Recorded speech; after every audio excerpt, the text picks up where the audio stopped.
Yeah, it's right there next to the brain, yeah. I mean, short of passing stones, and hopefully I don't get to a point where that happens. I know people younger than me that have had it. I have. And this is worse pain than passing a stone. Really?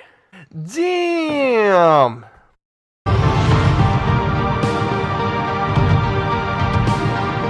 Welcome to the Nerdentials podcast, starring your hosts, Joe Tweedy, Matthew Johnson, Nick Thomas, and Lynn Dudley.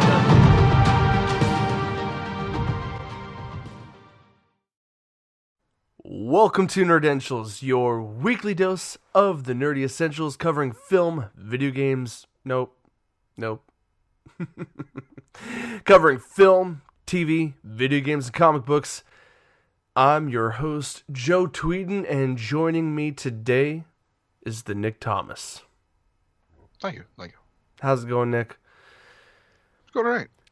First week of school is passed, so that's nice. Holidays are over, so all that noise is done. I see. You thought my introduction was an invitation for a personal story. Just kidding. I'm messing with you. That's how I was going. So. I know, and I made it feel inviting enough. Guys, it is just the two of us tonight. We don't hit yourself, dude. That was a sharp object in the jugular. Man, it's too early for that. Yeah. Too early in the cast. This is late at night, guys, but it is too early in the show for Nick to be acting like this. That being said, guys, today we're gonna put a little focus on gaming because let's be honest, it's been a week plus since we've actually talked about anything significant gaming-wise. More specifically, if you guys missed out, 51 and 52 episodes. Episode 51 and 52 were our year in review. So guys, go hit those up if you want to hear our top picks for everything gaming, TV, film, and yes, we actually extensively covered comic books in that episode, courtesy of Nick, and but me and Lynn also added to that, so that was a lot of fun. A little bit of housekeeping, guys, before we kick things off. As far as this podcast goes, guys, we're in video and audio form. So if you're listening, you'll find us on where most podcasts are, Apple, iTunes, or Google Play. And if you're looking for a little bit of video interaction with us, specifically seeing these faces, you can find that on youtube.com/c/Nerdentials. Social media wise, guys, if you guys just want to hit us up, suggestions, feedback, or just chat at us, we're on Facebook, Twitter, and Instagram. But the big one right now, guys, join the deep conversation of nerd talk on our Discord. Links down below in the description. But beyond that, really, all of this, if you're not looking for anything in particular, but you just kind of want to get all of it all at once, let's be honest, we know you guys do. Go to nerdentialsmedia.com. No? Oh, there it is. The expectation is still there, Nick. Thank you for bringing it up. I was letting the subtle time fly by, wait for you to start questioning it just to say it. Appreciate it. Timing is everything, especially with comedy. But that being said, this is not comedy. This is a nerdy talk show. So, let's get down to it, guys. Today, we're covering gaming bits.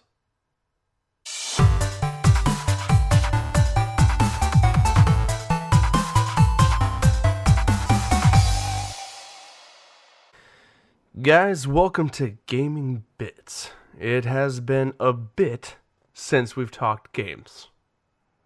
I had to, guys. Sorry, it's been a while. So first off, guys, just a quick highlight of what we're gonna try to talk about.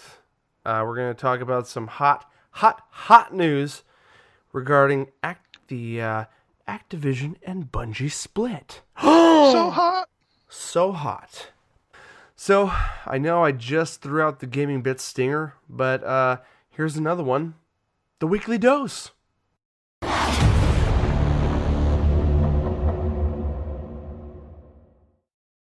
So, guys, it's kind of been in the news, at least in the gaming world. And so I don't have any quotable articles. I do have some tweets I will read off shortly. But the fact of the matter is, guys, Activision, who is the publisher for a lot of different games, mostly known for like Call of Duty and other titles along that path, and they were known. Let's go back in time for half a second. In 2010, they signed a deal with Bungie to offer up the publishing rights to their game. Because, I mean, here's the thing. So, quick backstory for those not in the know. Bungie started out their career. I mean, they made a handful of smaller games before this big hit known as Halo. But back in 2001, they released a game called Halo, and at the time, Microsoft owned them. They were a first-party company under the Microsoft banner, and so literally Microsoft owned their property, Halo. They had a 10-year contract with Microsoft, and they made, I think, 4, maybe 5 Halo games. I apologize, gaming nerds out there, if I got that wrong. I'm a Halo fan, so I should know this stuff. But the big point of the whole thing is, as my nerdy cohort looks into it for me, after the 10-year mark, they separated ways. Microsoft got to keep Halo, and Bungie was left to kind of tackle on whatever the next big thing was going to be for them. They were setting out to make a really huge shared world shooter project, and unfortunately they weren't big enough to really do this kind of thing on their own. So they needed someone huge with a lot of money to help push, get them out there, get this game made.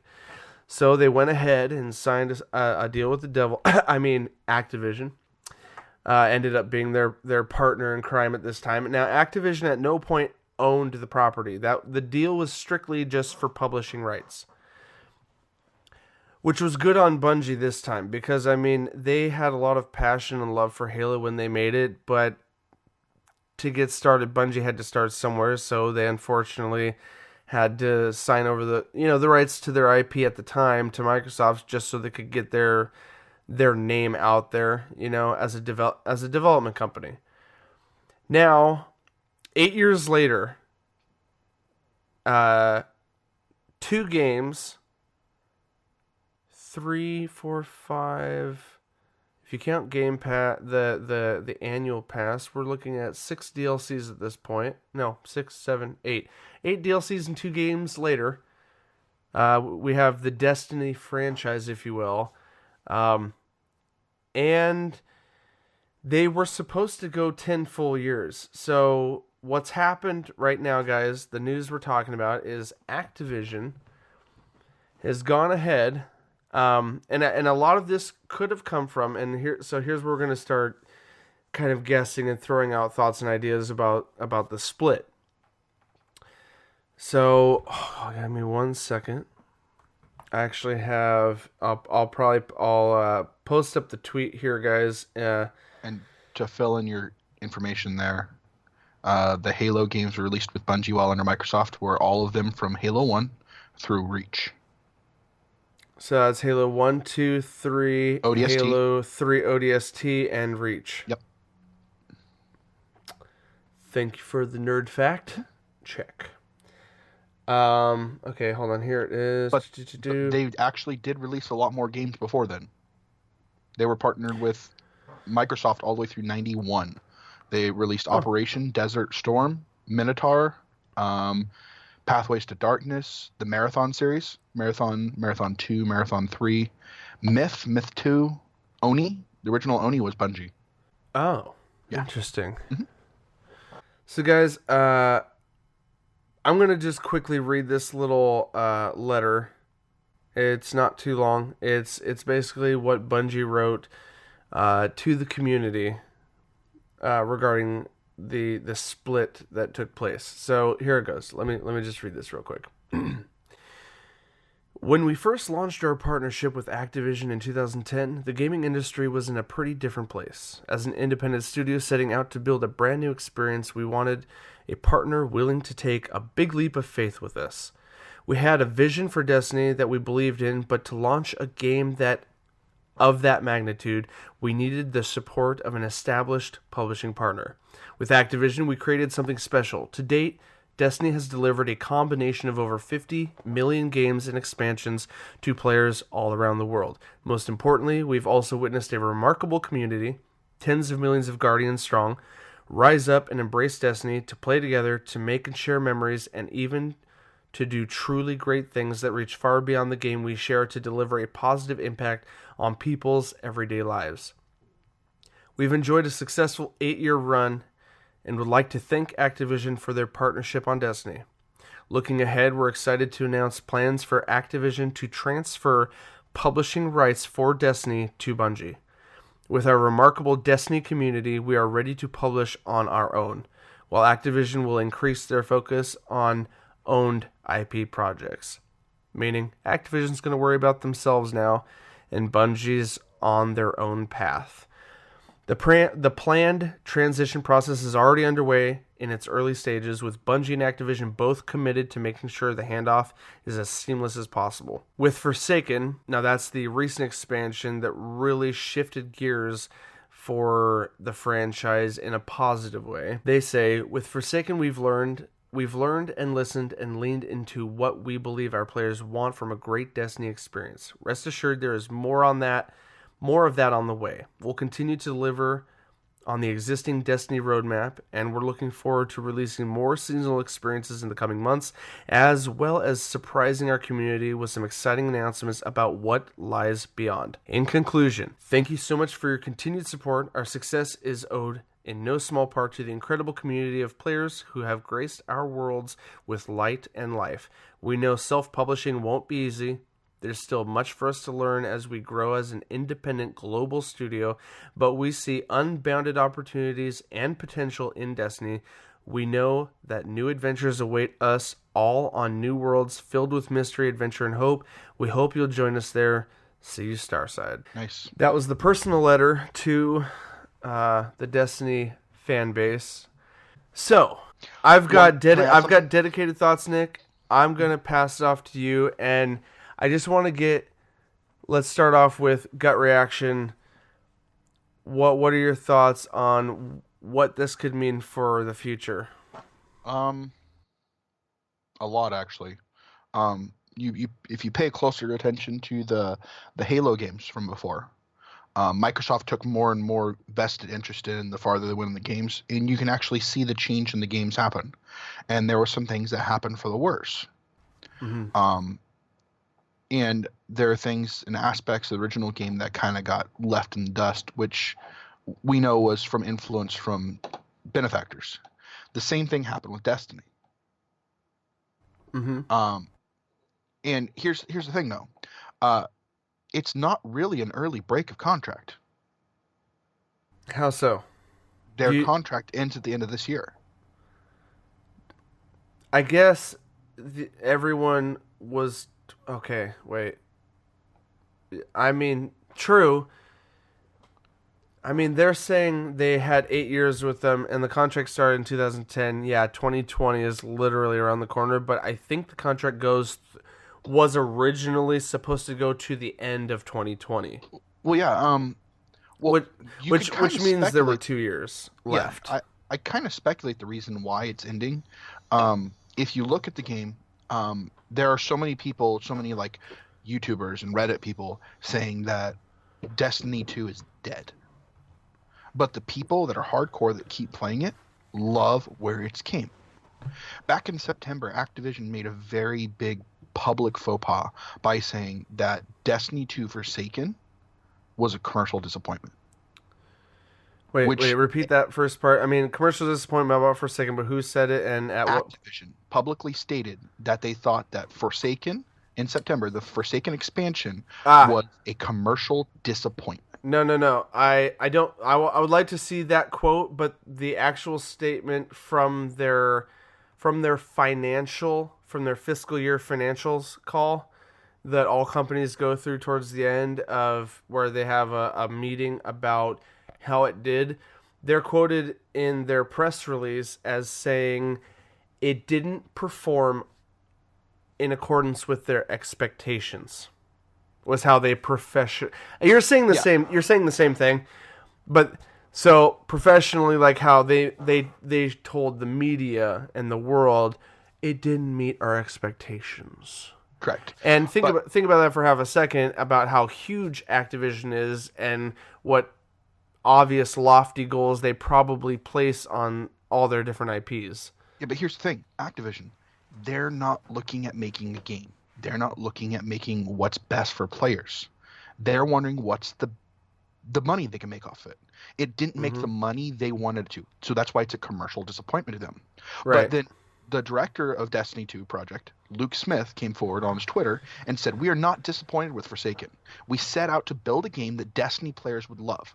And at Bungie, we love it too. Building Destiny for players who love it is and will remain our focus going forward." This is where I have so much hope for it. You actually watch the devs when they're talking about the release of the Forsaken stuff, and they're giddy. They're excited. They were all excited when everything was about to come up. They're like, "This is going to be amazing," and that's what you want from a game. Yes, I don't have the quote, but one of the developers tweeted out that when the announcement was made that they were splitting, in the statement they said, "Yeah, everyone in here in the office was cheering and champagne bottles were being popped." But like literally they were talking about it being a celebration in their personal space about this company contract split decision happening. Yeah, so dude, so gut reaction for me, without going too far into it. Two things. One, I have a lot of added encouragement and hope behind what lies ahead for Destiny, but that with the caveat that I'm not saying there won't be challenges. Oh, there's going to be, because they're going from having someone who knows everything it takes and has the money to literally get the advertising, the marketing, getting the discs in stores, the distribution, all of that crap, Activision took care of. So Activision, regardless of how much we dislike them as a company, they still offered something that Bungie, couldn't do on their own at the time. They couldn't do it at first. So, yeah. So my only concern, and we can talk a little more about it in a second, is just like the passion. Sorry, let me pull back just a second. So the publishing side is going to be a challenge for sure, and the only thing I feel just from the wide spectrum perspective of them releasing content is two things. With Activision, they were forced to release a steady flow of content. Without Activision, it means a couple things. We're definitely going to get better quality, more passionately driven content. The only downside, and this is more catered to being a downside to like the hardcore of the fan base, is when we talked about content droughts in the past, like people, the streamers, the pro players would be blasting through the content, and then it would be months and they'd be waiting. They'd be bored. I think to me, it's only a small concern, because the reason there was boredom is because the way the game was let you play through it, and then there was no more grind. So yes, there was, in my opinion, a lot of content drought because of the way Activision probably tried to cultivate the way the game was. So it's a concern, but also you could still look at it as a positive, because okay, if they're going to be more passionately driven to make the game that they know the gamers want, I think we're not going to get as many DLCs. We're not going to get as many game drops throughout the year. We might get one big DLC per year, but it's going to have so much in it, and it's going to be such a good grind because they know what the players want in the content. Yeah. I agree Yeah. and disagree. Go ahead. Fire away your thoughts. I'm actually have something up here on GameSpot.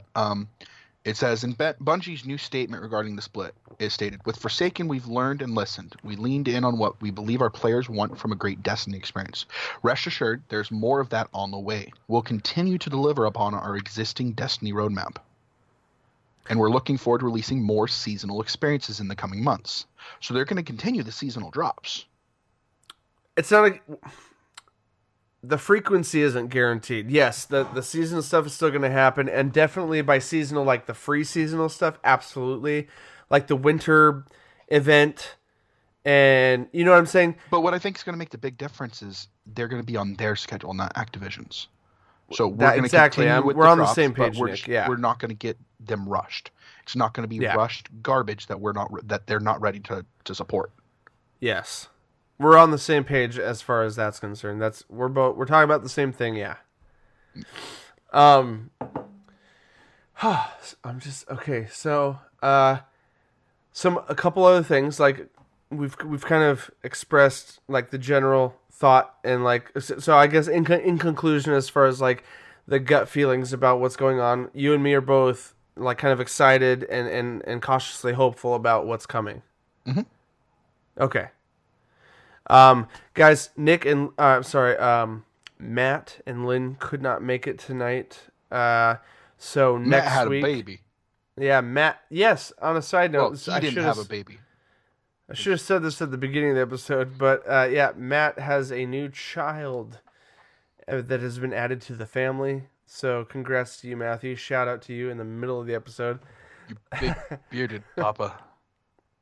Big bearded papa. But guys, we will get their thoughts because those guys are way more entrenched in Destiny than us, but I'm pretty sure a lot of us are feeling the same vibes about this. I'm really curious about Lynn and Matt's thoughts. So next week we'll let them give us a recap on what they feel about this.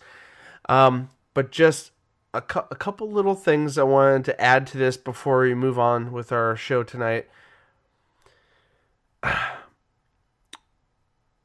I have to read off this tweet, and I want to get the whole crew's thoughts on this, but I just kind of want to get your quick fire gut reaction to this, okay? And this made me a little giddy on a personal level, and I'm not against, like what I'm sharing with you right now. I'm 100% for if it becomes a possibility. The bottom line for Bungie and Destiny to me though is I want them to make the best decision for them. And to make the best game that they can make. And so I don't know what that looks like industry-wide. I'm not a professional as far as the industry goes. I don't know what the right move is as far as like what the CEO might choose to do at Bungie. But here's an interesting tweet that I have to share with you guys that I got a kick out of because, yes, a lot of us here are Microsoft fans. Sorry, Lynn. And me personally, I am a huge Phil Spencer fan, him being the president at Microsoft, because he is a fan himself and he is on a level-headed ground when it comes to the gamers. So here's what happened. Bungie tweeted, "Today we're announcing plans for Bungie to assume full publishing rights for the Destiny franchise." You know, with links to the story that I just read in full earlier. And then directly below that, Phil Spencer responds with this tweet. And don't read into this too much, guys. We're going to talk about this in a second. He writes, looking forward to a very bright future working with one of my favorite independent studios on one of my favorite franchises. Excited to see how they continue to grow and evolve Destiny. Now, stop. First thing, Phil Spencer is an outspoken, huge fan of Destiny the game, and he, as a president of Xbox, has actually logged in hundreds of hours, if not more, in Destiny. This guy is a legit Destiny fan. Aside from all that, he's also a well-equipped businessman when it comes to what we've talked about in the past, and I guess it's been a while since we've talked about Gaming Talk, guys, but this to me doesn't state anything specific as actually happening, because Activision and Bungie are still in the process of making the split official and seamless so that no one's affected by it in the gaming community. But this is kind of Phil Spencer's little personal shout out to Bungie, saying, because also don't forget, guys, when Microsoft owned Bungie, Phil Spencer was not involved. He was not the president of Xbox. He didn't exist. So the decisions made when Bungie was forced, not forced, that's a harsh word, but when they were locked in with giving Halo away as an IP, Phil Spencer wasn't involved. This right here is Phil Spencer's little friendly shout out across the bows saying, hey, I'm just saying, maybe consider talking to me a little bit about your future needs. That's all he's doing right here. Because what Phil Spencer has gone out, and we haven't really talked about this on our show a lot, but Microsoft has bought up 13 game development studios in the last 6 to 8 months that are just... Phil Spencer is knee deep in realigning Xbox's future. Yeah. He's got a library of 13 developers, and that means 13 creating IPs, first party companies. And with the Game Pass situation, where here's the thing with those companies, Microsoft isn't forcing those developers to do anything. What they're doing is they've bought them up and said, we respect and know what you're working on. We want you to continue making great games for us. Here's a shit ton of money. Please make great games under our banner. Because and also, if you guys know anything about Phil Spencer, he's been super open about cross-play with Nintendo, and he's openly invited Sony over and over again. He wants to cater to the gaming community. And here's the thing. He's not above working around the business model of things.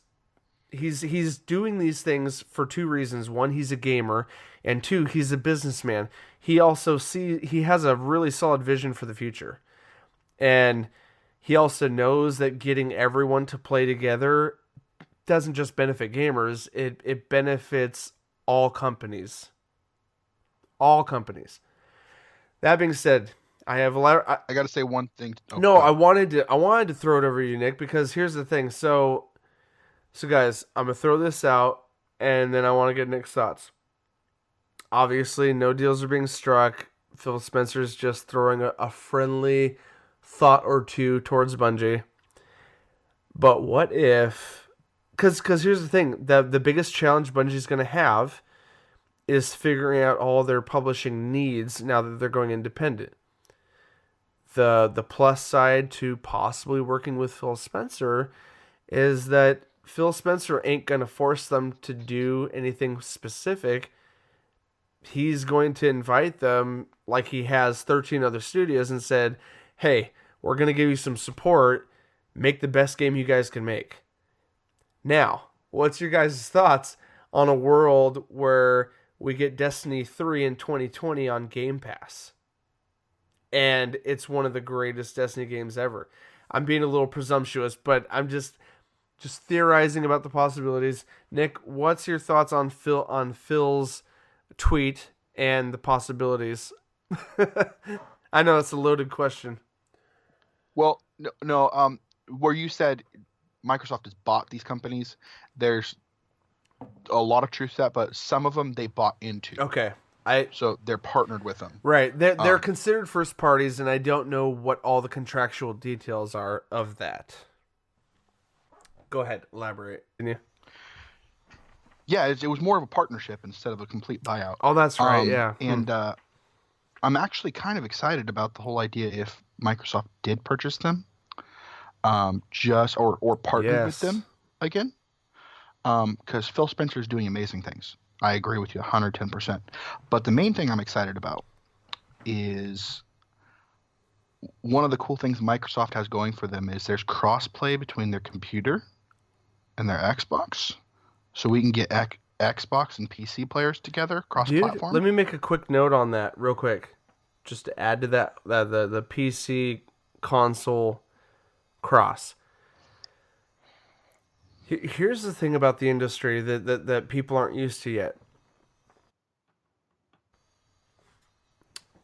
People are so used to one company, one console. Mm-hmm. Or, in this case, one company, one platform. Mm-hmm. And a lot of people were like, Microsoft's got they're like, well, Microsoft's got the PC thing, and people are all confused about, why do they do the Play Everywhere thing? Doesn't that dip into the console profits? But here's the thing. It's all between Xbox and PC, Windows PC. Guess who gets the profits? Microsoft. The same company. It's one company. Doesn't matter where the game is played. So now, technically, yeah, they should be adding the PC sales and Xbox sales together, and then just show how underwhelming Sony actually is. I know. On the other aspect of that too, there was a big conversation about graphic fidelity caps that Sony was placing on games, and only why Bungie and Activision agreed with it. Activision is butt buddies with Sony, so that whole cap where the Destiny game was capped at a certain amount of FPS, that may just completely disappear. The big picture thing of all this is better for the gamers. So the only thing I want to just remind ourselves and our listeners on is just two sides to this thing. There were a lot of things that were Activision specific deals with Sony that's why there was exclusive DLC that was gated for a year plus before the Xbox players ever got to see was it the Borealis or even the unique strikes that we couldn't get. There'd be one unique strike every DLC that would only be for Sony.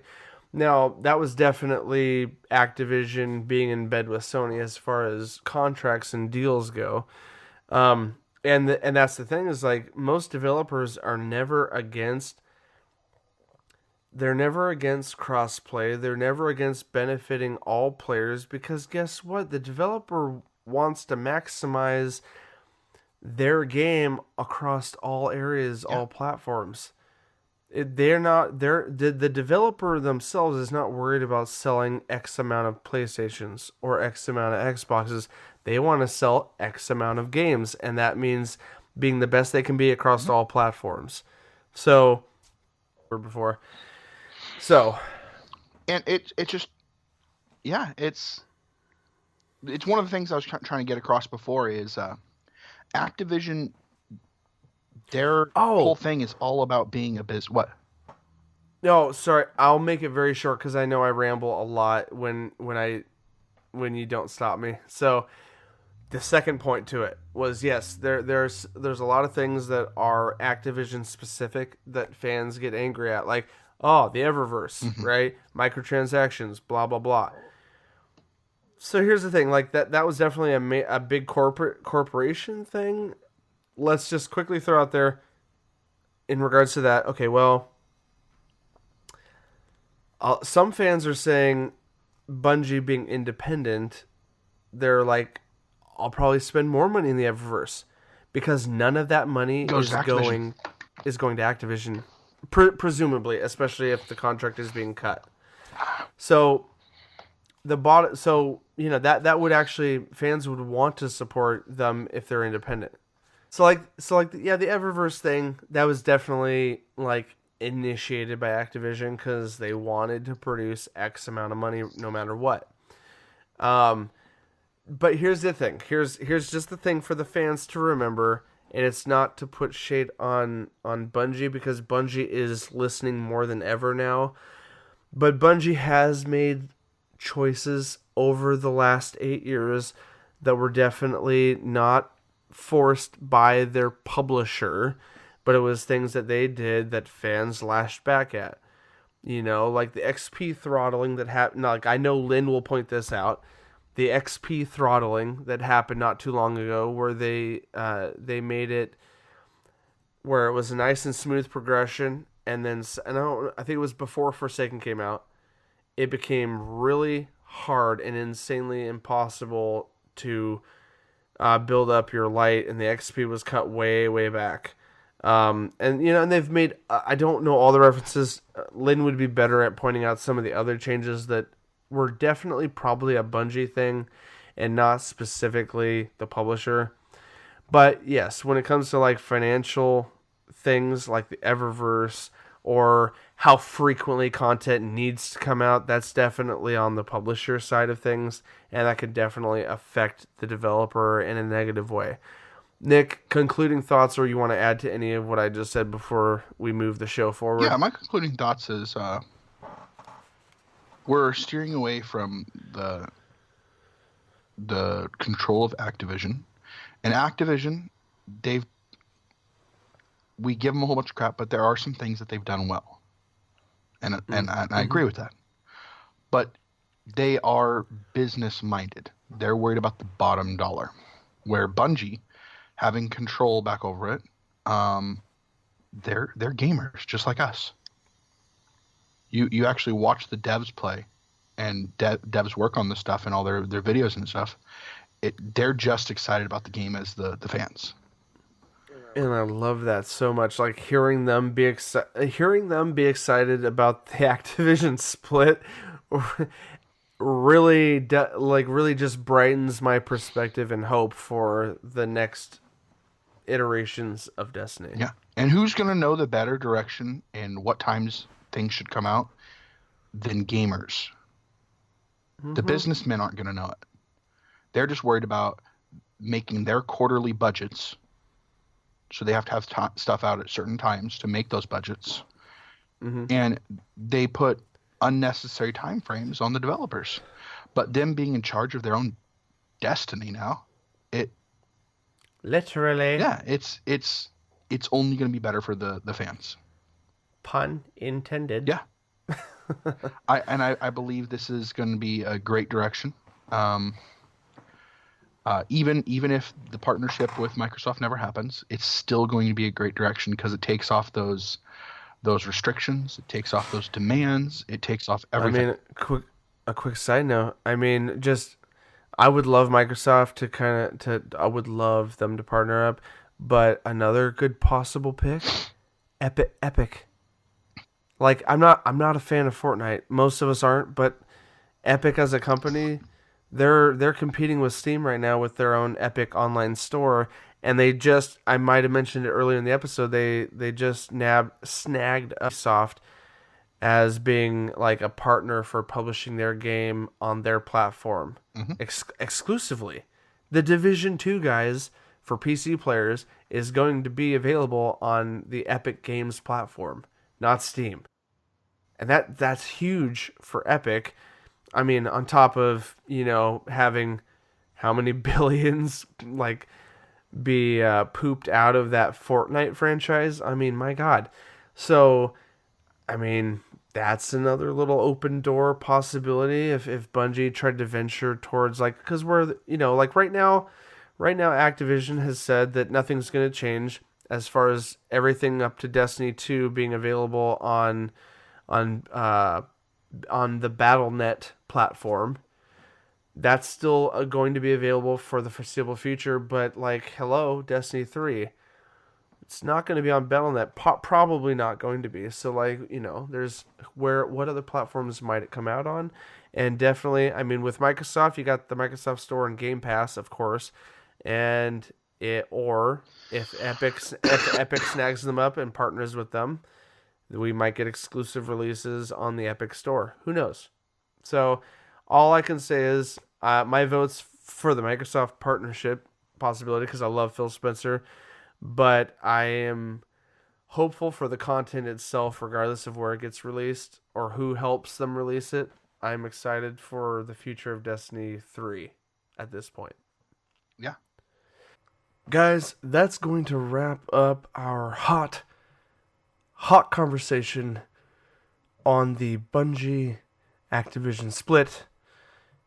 I'm inserting this little ending here because the conversation on this went a little lengthier than expected. So you guys actually get 2 Gaming Bits episodes this week. The second episode that's dropping at the same time as this one goes over our most anticipated games of 2019. So if you reached the end here, hop over there and check that out. Guys, I just want to thank you for joining me and Nick on this sort of a mini episode, if you will. You guys can follow all of us over all the social medias, Facebook, Twitter, Instagram.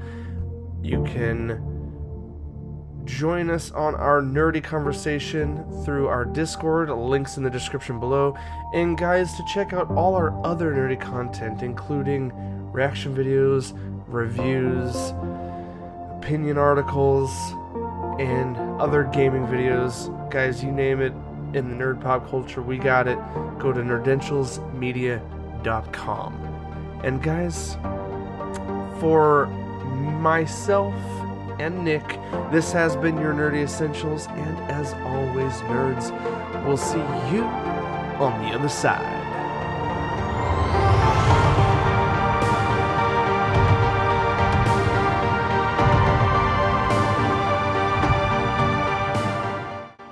Welcome to Nerdentials, your weekly dose of the Nerdy Essentials covering film, video games, nope.